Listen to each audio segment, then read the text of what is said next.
जय श्री कृष्णा। आज हम सुनेंगे गोवर्धन व्रत कथा। हमारे देश में दिवाली के उत्सव में एक सबसे खास पर्व होता है गोवर्धन का। इस दिन मुख्य रूप से गोबर से बने गोवर्धन पर्वत की पूजा की जाती है और घर की समृद्धि का आशीष मांगा जाता है। ऐसी मान्यता है कि गोबर से बना पर्वत घर की सभी समस्याओं का निवारण करता है और सुख समृद्धि का प्रतीक होता है। यह पर्व आमतौर पर दिवाली के अगले दिन यानी कि कार्तिक महीने के शुक्ल पक्ष की प्रतिपदा को मनाया जाता है। ऐसी मान्यता है कि गोवर्धन के दिन पूजा की पूर्ण विधि के साथ इसकी कथा पढ़नी भी अनिवार्य है। मान्यता यह भी है कि इस कथा के बिना पूजा का पूर्ण फल नहीं मिलता है। आइए सुनते हैं गोवर्धन पूजा की कथा। गोवर्धन पूजा की पौराणिक कथा के अनुसार द्वापर युग में एक बार देवराज इंद्र को अपने ऊपर अभिमान हो गया था। इंद्र का अभिमान चूर करने के लिए भगवान श्री कृष्ण ने एक अद्भुत लीला रची। श्री कृष्ण ने देखा कि एक दिन सभी ब्रजवासी उत्तम पकवान बना रहे हैं और किसी पूजा की तैयारी में व्यस्त थे। इसे देखते हुए कृष्ण जी ने माता यशोदा से पूछा कि यह किस बात की तैयारी हो रही है। कृष्ण की बातें सुनकर यशोदा माता ने बताया कि इंद्रदेव की सभी ग्रामवासी पूजा करते हैं जिससे गांव में ठीक से वर्षा होती रहे और कभी भी फसल खराब न हो और अन्न धन बना रहे।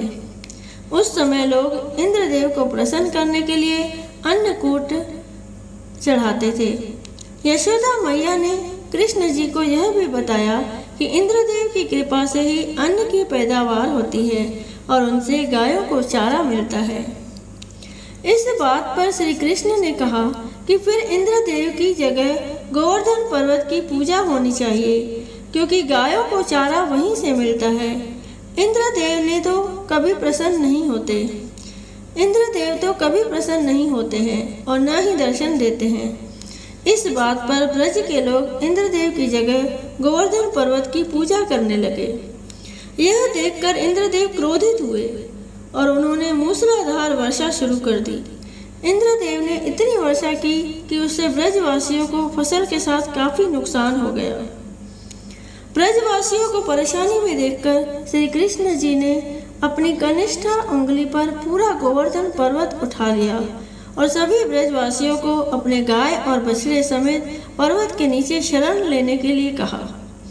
इस बात पर इंद्र कृष्ण की यह लीला देखकर और क्रोधित हो गए और उन्होंने वर्षा की गति को और ज्यादा तीव्र कर दिया। तब श्री कृष्ण ने सुदर्शन चक्र से कहा कि आप पर्वत के ऊपर विराजमान होकर वर्षा की गति को नियंत्रित करें और शेषनाग से कहा आप मेड़ बनाकर पानी को पर्वत की ओर आने से रोकें। इंद्र लगातार 7 दिन तक वर्षा करते रहे। तब ब्रह्मा जी ने इंद्र से कहा कि श्री कृष्ण भगवान विष्णु के अवतार हैं और उन्हें कृष्ण जी की पूजा की सलाह दी। ब्रह्मा जी की बात सुनकर इंद्र ने श्री कृष्ण से क्षमा मांगी और उनकी पूजा करके अन्नकूट का 56 तरह का भोग लगाया। तभी से गोवर्धन पर्वत पूजा की जाने लगी और श्री कृष्ण को प्रसाद में 56 भोग चढ़ाया जाने लगा। बोलो श्री कृष्ण भगवान की जय।